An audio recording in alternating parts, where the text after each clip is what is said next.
नमस्कार, सहरसा नाउ देख रहे हैं आप और मैं हूं आपके साथ सरफराज आलम। देखिए, सहरसा से आज एक तस्वीर सामने आई।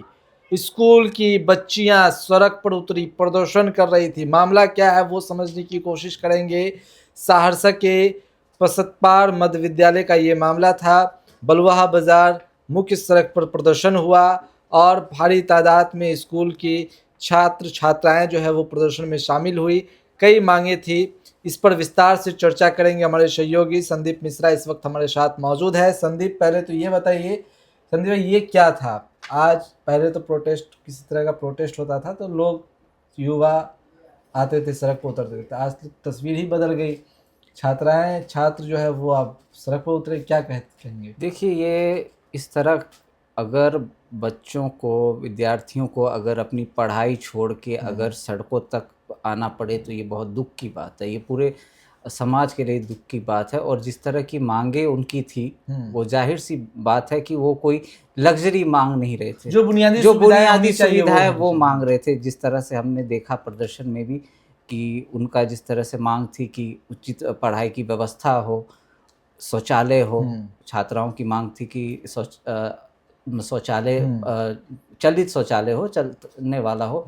साथ ही साथ जिस तरह से उन्होंने आरोप लगाया कि नशे के खिलाफ भी, अतिक्रमण के खिलाफ भी, जिस तरह से बातें, सूखे नशे से को लेकर परेशान थी। तो इस पर कई चीज़ों पर इसमें सोचने की ज़रूरत है कि आखिर ऐसी नौबत आ ही क्यों कि बच्चों को पढ़ाई छोड़ के, विद्यालय छोड़ के उनको सड़कों तक आना पड़े।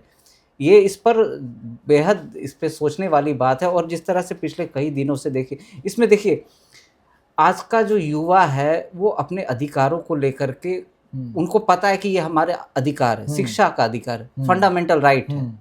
तो उनको ये चीज़ समझ में आ गई है। वो अपने अधिकार के लिए, जब देखिए सड़क तक उतरने में बहुत जगह खामी हुई होगी, तभी उनको सड़कों तक आना पड़ा। बात उनकी नहीं सुनी होगी।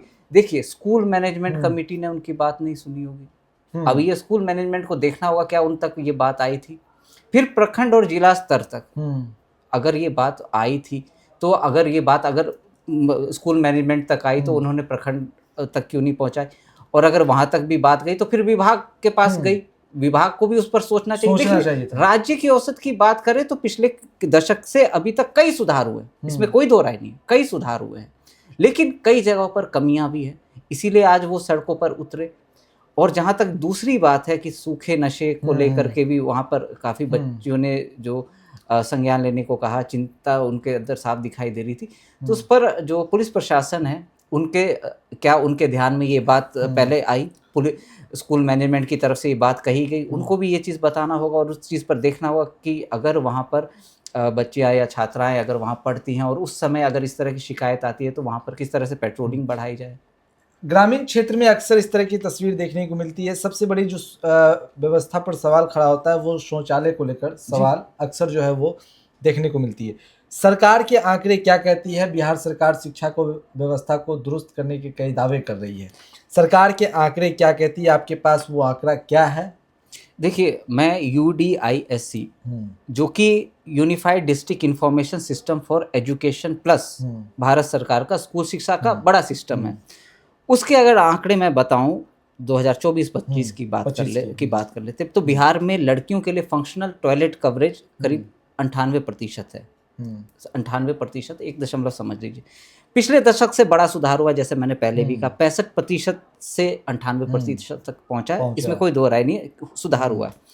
और 2024-25 के मुताबिक बिहार में 94,339 स्कूल है, जिसमें से 92,976 स्कूलों में लड़कियों के लिए शौचालय है, 92,426 स्कूलों में फंक्शनल गर्ल टॉयलेट है। देखिए सरफराज और दर्शकों को भी मैं बताना चाहूँगा, शौचालय होना और फंक्शनल शौचालय होना, ये दोनों अलग अलग बातें हैं। देखिए, शौचालय है, जाहिर सी बात है, शौचालय सरकार ने बना दिया, विभाग ने शौचालय बना दिया। क्या वहाँ पर साफ सफाई है?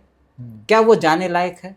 कई जगहों पर कई बार हमने भी दिखाया और कई जगहों से ऐसी तस्वीरें भी सामने आती है कि जो बुनियादी सुविधाएं, चाहे अभी गर्मियों का सीजन चल, उचित पानी की व्यवस्था, वाटर कूलर है लेकिन चलता नहीं है, साफ नहीं है, और शौचालय है लेकिन साफ सफाई नहीं है, वो जानने योग्य नहीं है। क्योंकि देखिए कहीं ना कहीं ये सब चीजें, शिक्षा हो, स्वास्थ्य हो, ये बुनियादी सुविधाएं, ये उनका हक भी है और सरकार की ये जिम्मेदारी बनती है कि हर व्यक्ति तक उचित शिक्षा और उचित स्वास्थ्य की व्यवस्था पहुंचाए। जब ही अगर वहां पर शौचालय है और वो शौचालय फंक्शनल नहीं है तो जाहिर सी बात है कि वहां पर बीमारियों का भी खतरा सरकार मॉडर्न स्कूल की बात कहती है, बिल्कुल, लेकिन क्या इस तरह की व्यवस्था से स्कूल मॉडर्न हो पाएगा? देखिए सरफराज, 500 से अधिक कहा गया, जो सरकार की तरफ से कहा गया कि मॉडल स्कूल है। आप मॉडल मत बनाइए ना, ग्रामीण क्षेत्र के स्कूल में सुधार तो लाइए कम और से कम। कहा गया कि लक्ष्य 1000 से भी अधिक का है, मॉडल स्कूल बनाएंगे। आज भी मुख्यमंत्री जो हमारे प्रदेश के हैं उनकी तरफ से भी बच्चों के लिए पोर्टल लॉन्च किया गया, जहां और हर एक मंगलवार को जो जानकारी आ रही है कि अधिकारियों से जो विद्यार्थी हैं वो सीधे संपर्क में रहेंगे किसी भी तरह की उनकी परेशानी आती। लेकिन ये भी चीज़ हमें देखनी होगी कि बुनियादी सुविधाएं हर वर्ग तक, हर विद्यार्थी तक पहुंच रही है या नहीं पहुंच रही है, और कहाँ कमी आ रही है। सर नहीं पहुंच रही है तब तो बच्चियां उस सड़क पर उतरी है ना। बिल्कुल बिल्कुल, ये बहुत सोचने वाली बात है कि आखिर क्यों ऐसा हो रहा है। और ये सिर्फ हमारे राज्य की नहीं मैं बात कर रहा। आप देखिए पिछले कुछ महीनों से आप लगातार देख रहे होंगे, चाहे वो जेन जी हो और अब एक नया नाम दिया गया जेन अल्फा, ये देश के अलग अलग राज्यों से इस तरह की तस्वीरें आ रही है। तो इसमें सिर्फ राज्य सरकार की नहीं, इसमें केंद्र सरकार को भी देखना होगा कि कमियां कहाँ आ रही है, क्यों आखिर इस तरह की स्थिति बन रही है कि शिक्षा के क्षेत्र में इस तरह के प्रदर्शन, चाहे आप राजस्थान को ले लीजिए, उत्तर प्रदेश को ले लीजिए, बिहार को ले लीजिए, हर जगह से ऐसी तस्वीरें आ रही है जहां पर बच्चे विद्यालय छोड़ के सड़कों पर उतरे हुए प्रदर्शन कर रहे हैं, धरना दे रहे हैं। तो ये तस्वीर काफी, जब तस्वीर हमने देखा तो काफी दुख पहुंचा कि जिन हाथों में कलम किताबें होनी चाहिए वो बच्चियां सड़क पर उतरकर अपनी मांग कर रही है। जायज मांग जो है वो सरकार से कर रही है, प्रशासन से कर रही है, पुलिस पहुंचती है वहां उनकी बातें सुनती है।